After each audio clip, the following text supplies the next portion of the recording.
నమస్తే. ఈ భాగం నుండి అల్లసాని పెద్దన యొక్క పద్యరత్నాలు ప్రారంభం.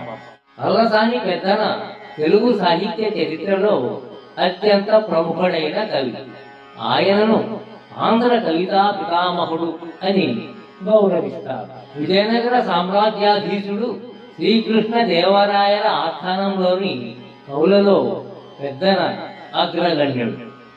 అల్లసాని పెద్దన 15వ శతాబ్దము చివరి 16వ శతాబ్దము మొదటి భాగమునకు చెందినవాడు. శ్రీకృష్ణ దేవరాయలు పెద్దనకు అత్యంత గౌరవం ఇచ్చేవాడు. శ్రీకృష్ణ దేవరాయలు పెద్దనను గొప్పగా సత్కరించేవాడని సాహిత్య సంప్రదాయంలో మహాప్రసిద్ధి. శ్రీకృష్ణ దేవరాయల ఆస్థానంలోని అష్టదిగ్గజాలలో పెద్దనను పెద్దవాడు, ప్రముఖుడుగా భావిస్తారు.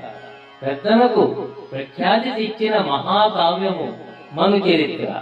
ఇది సరోజిష మనువు కథ ఆధారంగా రచింపబడినది. దీని మూల కథ మార్కండేయ పురాణంలోని ఒక కథాంశంతో సంబంధం కలిగి ఉన్నప్పటికీ పెద్దన తన అపారమైన కల్పనా శక్తితో దానిని విస్తరించి అద్భుతమైన ప్రబంధంగా తీర్చిదిద్దాడు. పెద్దన యొక్క మను చరిత్ర తెలుగు ప్రబంధ సాహిత్యంలో ఒక మైలురాయి. మను చరిత్రములోని ఈ పద్యములో అల్లసాని పెద్దన హిమాలయ పర్వత వర్ణనను ఇలా చేస్తున్నాడు. అటజని కాంచె భూమి సురుడంబర చుంబిశిరస్సరఝరీ పటల ముహుర్ముహుర్లఠద భంగ తరంగ మృదంగ నిస్వన స్ఫుట నటనానుకూల పరిఫుల్ల కలాప కలాపి జాలము కటకచరక్కరేణు కరకంపిత సాలము శీతశైలము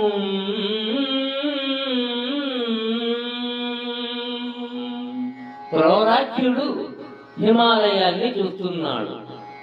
ఆకాశాన్ని తాకే పర్వత శిఖరాల నుండి జలపాతాలు జాలువారుతున్నాయి.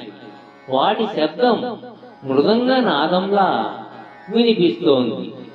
ఆ నాదానికి నెమళ్ళు ఉరివిప్పి నాట్యం చేస్తున్నాయి. ఏనుగుల సంచారంతో సాల వృక్షాలు కంపిస్తున్నాయి. ప్రకృతిని కళ్ళ ముందు నిలబెట్టే అద్భుతమైన పద్యం ఇది.